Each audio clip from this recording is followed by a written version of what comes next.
방금 우리가 오 놀라운 구세주 찬양을 했는데 그 찬양에 가장 뛰어나신 작시자 중에 한 분이신 F.J. 크로스비 여사께서 작사하신 겁니다.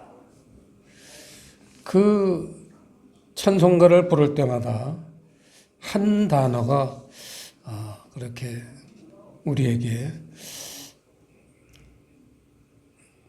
은혜를 줍니다. 그게 바로 후렴 첫 줄에 나오는 첫 단어, 메마른 땅이죠.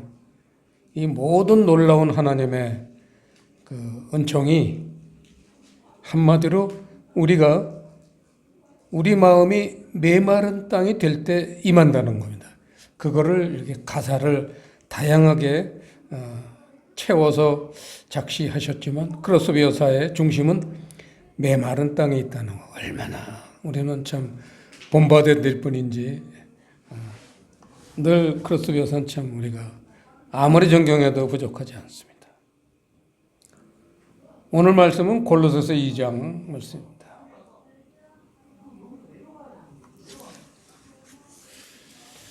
오늘 말씀의 주제는 말씀이 어떻게 나를 살리는 능력의 말씀이 될 수 있는가? 이게 주제입니다.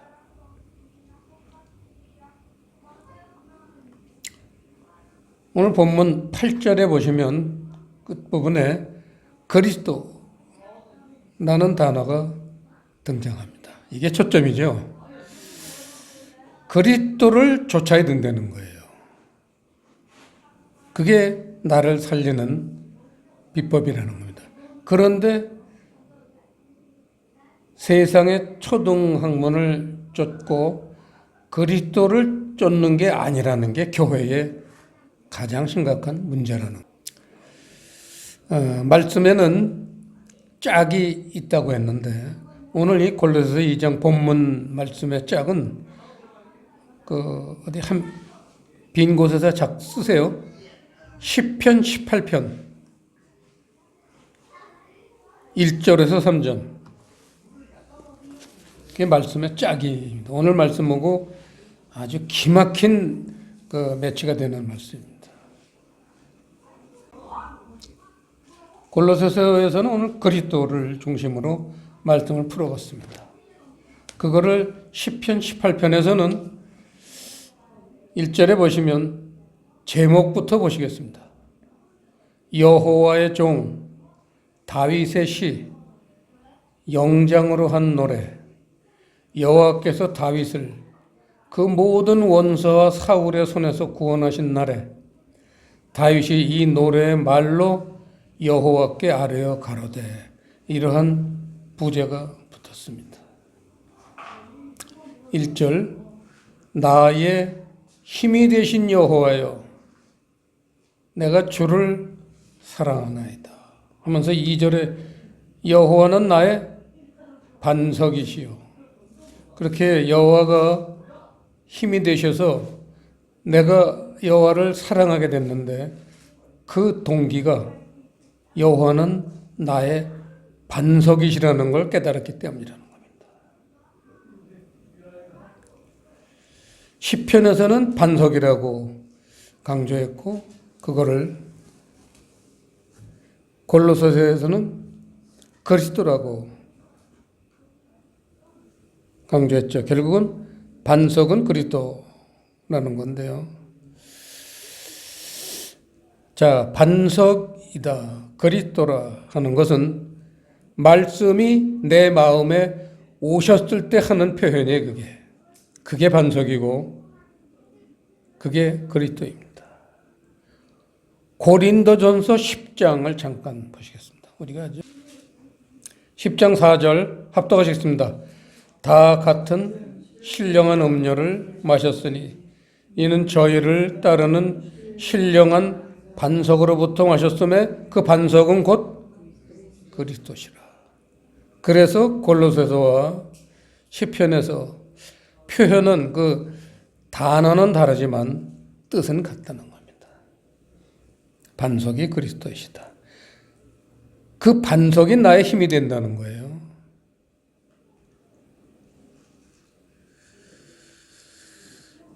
자, 그러면서 시편 보신 김에 3절에 보시면요. 내가 찬송받으실 여호와께 아뢰리니 내 원수들에게서 구원을 얻으리로다 해서 원수들이라는 단어가 그리스도하고 대칭이 되는 단어로 등장합니다. 반석이다 그리스도가 아까 말씀이라고 그랬죠. 이 원수들이라는 게 밑줄을 치시고요. 말씀이에요. 말씀이 원수가 된다는 얘기입니다. 그래서 우리가 원수를 구분하기 쉽지 않죠. 그리스도는 생명의 말씀인데 원수는 사망의 말씀이죠. 그게 성경 전체를 다스리는 주제죠, 그게. 사망의 말씀을 신약에서는 이제 미혹의 영이다, 적그리스도 영이다, 그렇게 표현하고 있습니다. 여러분, 구원이 뭐냐? 말을 바꾸는 거예요. 이거는 상당히 높은 차원의 말씀입니다. 말씀을 바꾸는 게 구원이라는 거예요. 그게 원수가 반석이 되어서 힘이 될 수 있다는 그 근본이 바로 그런 얘기죠. 다 말씀 얘기예요. 우리가 흔히 말하는 죄사함도 이 말씀을 바꾸는 데서 일어나는 거죠. 거듭난다, 새 사람이 된다. 이게 전부 말씀을 바꾸는 거예요. 어떻게 이런 일이 일어날 수 있느냐? 말씀의 본질을 바꿔야 돼요. 이게 오늘 우리가 추구해야 될 방향입니다. 자, 이제 본문으로 돌아가서요.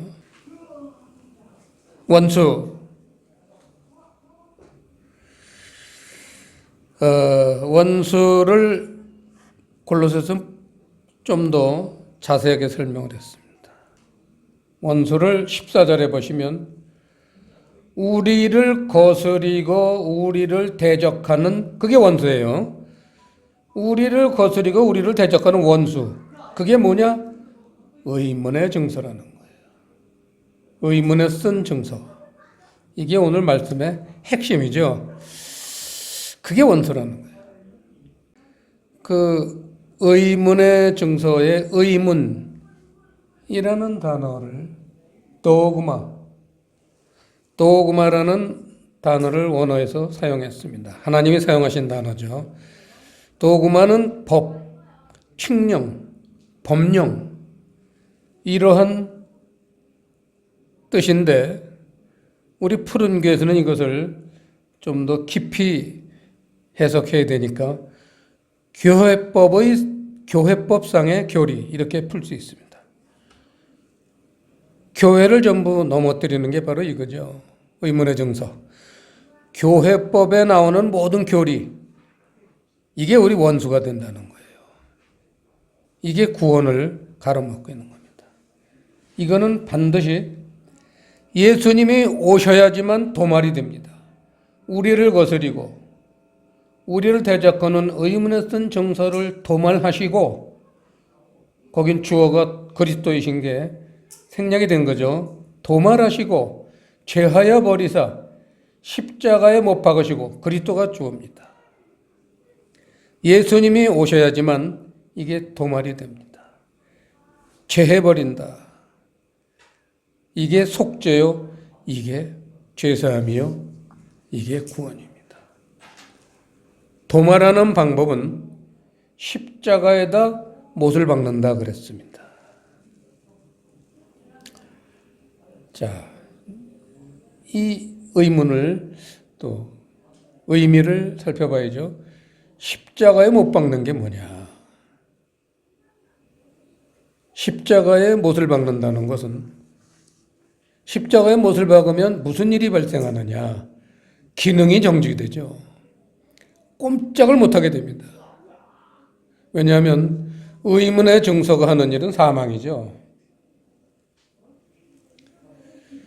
그런데 그것을 십자가에다 못 박으면 그리스도의 본래의 그 말씀이 살아나서 9절에 나오죠. 9절. 그 안에는 신성의 모든 충만이 육체로 거의 신성이라는 단어가 진리죠. 신성이 진리를 의미합니다. 십자가에다 의문의 증서를 못 박으면은 그게 11절에 말하는 그리스도의 할례라는 겁니다. 아주 그 깊은 기독교 철학으로 설명을 바울 사도께서 하셨지만 찬찬히 들여다보면 이해 못할 거 하나도 없습니다. 예수님이 오셔서 의문의 증서를 진리의 성령으로 바꾸신다는 거죠. 이걸 그리스도의 할례다 이렇게 아주 차원 높은 표현을 하셨습니다. 자, 여기서 우리가 한 가지 할례라는 단어가 나왔으니까 또 반드시 살피고 넘어가야 되는 부분 아시죠? 로마서 2장 그리스도의 할례를 달달 알아야지만 그리스도의 할례가 더 깊이 우리에게 다가오죠. 로마서 2장 28절에서 29절 말씀에 보시면 대저 표면적 유대인이 유대인이 아니요 표면적 육신의 할례가 아니라 오직 이면적 유대인이 유대인이며 할례는 마음에 할지니 신령에 있고 의문에 있지 아니한 것이라. 할례라는 것은 여러분 알다시피 구약에서 할례한 거는 이제 양피를 베는 건데 그러면은 보이지 않던 속에 있는 살이 드러나요. 속살이 드러나요. 신약에서는 이거를 마음의 할례라고 했으니까 속마음에 있는 진리가 드러나는 거를 마음의 할례라고 하는 겁니다. 이 차원이 상당히 다르죠. 그거를 신령에 있고 의문에 있지 않다. 이 마음의 할례. 우리 마음속에 진리가 자리를 잡으려면은 의문으로는 절대 되지 않습니다. 기록된 말씀으로는 되질 않아요. 말씀으로만 성경을 읽어서는 일어나지 않습니다. 신령에 있다. 그 신령이라는 단어가 뭐 쓸 필요도 없죠. 푸뉴마죠. 영의 말씀. 푸뉴마라는 건 늘 말해 알지만 대문자로 쓰면 성령, 소문자로 쓰면 영 또는 영의 말씀입니다. 신령에 있고 영의 말씀, 즉 진리라는 겁니다. 마음의 할례는 진리의 말씀, 내 마음속에 진리의 말씀이 드러나게 되는 것을 의미합니다. 여러분 여기서 우리가 영의 말씀이 오늘 사실은 이제 가장 중요한 단어인데 우리 푸른 교회의 주제가 되는 말씀이 3개 있죠. 여러분 잘 아시죠? 로마서 1장 16절, 골로새서 1장 5절, 고린도후서 3장 6절. 이거는 찾지도 않겠습니다. 이건 달달 외워야 되죠. 우리 푸른 교회 주제죠.